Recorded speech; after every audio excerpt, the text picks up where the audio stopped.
চতুর্থ শ্রেণীর, এটা হচ্ছে 92 পৃষ্ঠা, এটা হচ্ছে পৃষ্ঠা 92। তো 92 পৃষ্ঠার এই অঙ্কটা এখন আমরা করব।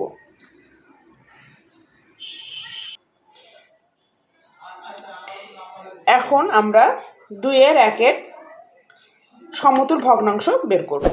তাহলে আমাদের এখন কাজ হবে যে প্রত্যেকটা জিনিসকে, এই লব এবং হরকে একই জিনিস দিয়ে গুণ করা। তাহলে এখানে যদি আমি 2 দিয়ে গুণ করেছি, তাহলে এখানেও 2 দিয়ে গুণ করছি, করে আমাদের কত হচ্ছে 2 আর 4। আবার এইটার ক্ষেত্রে আমি এখানে 3 দিয়ে গুণ করব। তাহলে এখানে যে 3 দিয়ে গুণ করলাম, এখানেও 3 দিয়ে গুণ করব। তাহলে 3 একে 3 আর 3 দুগুণে 6।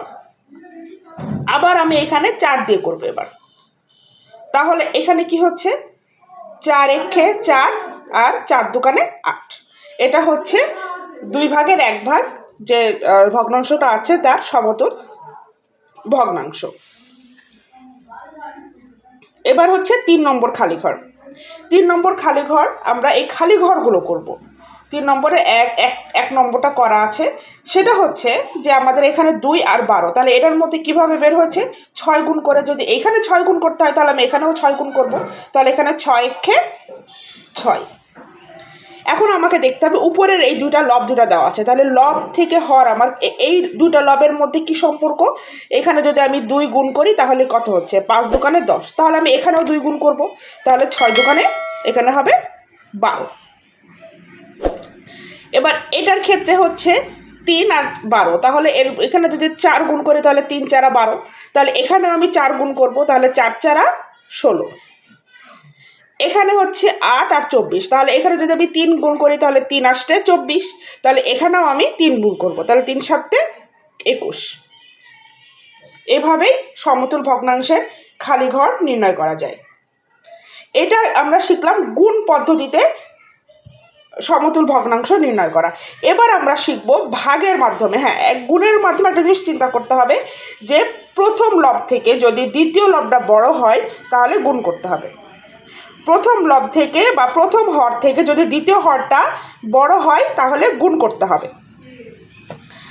এবার আমরা শিখব ভাগ পদ্ধতিতে সমতুল ভগ্নাংশ নির্ণয়। এখন ভাগের ক্ষেত্রে মনে রাখতে হবে যে প্রথম লব থেকে যদি দ্বিতীয় লবটা ছোট হয় বা প্রথম হর থেকে যদি দ্বিতীয় হরটা ছোট হয় তাহলে ভাগ করতে হবে সমতুল বের করতে হলে। তাহলে আমি এখানে বের করলাম 6 থেকে 3 করলাম কিভাবে 2 দিয়ে ভাগ করে। তাহলে এখানে 2 দিয়ে ভাগ করলে এখানেও 2 দিয়ে ভাগ। আবার এইখানে 2 কিভাবে আসবে, এখানে 3 দিয়ে যদি ভাগ করি 6কে তাহলে হবে 2। আবার তাহলে এখানে 3 করলে এখানেও 3 দিব আমি, তাহলে 3 দিয়ে 12কে ভাগ করলে 3 4 12। এবার এখানে 1 আসলো কিভাবে 2 থেকে 1, এইখানে 6 থেকে 1 আসছে 6 দিয়ে ভাগ করে 6 একে 6। আবার এখানে যদি 6 দিই তাহলে 6 দুগুণে 12, তাহলে এখানে 2। ঠিক এইভাবেই আরেকটা শূন্যস্থান আছে। এখন এইভাবেই এই শূন্যস্থানটা আমরা পূরণ করব। সেটা হচ্ছে এখানে 9 প্রথম হর থেকে দ্বিতীয় হরটা ছোট, তাই আমরা এখানে কি করব ভাগ। তাহলে এখানে যদি 3 দিয়ে ভাগ করি তাহলে 3 3 একে 9, তাই জন্য 3। তাহলে এটাকেও যদি আমি 3 দিয়ে ভাগ করি তাহলে 3 একে 3।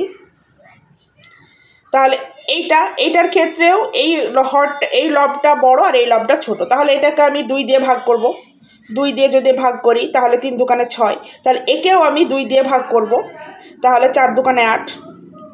আবার এই লব থেকে এই লবটা ছোট, তাহলে এটাকে আমি যদি 4 দিয়ে ভাগ করি তাহলে 4 একে 4। আবার এটাকে যদি আমি 4 দিয়ে ভাগ করি তাহলে 3 4 12।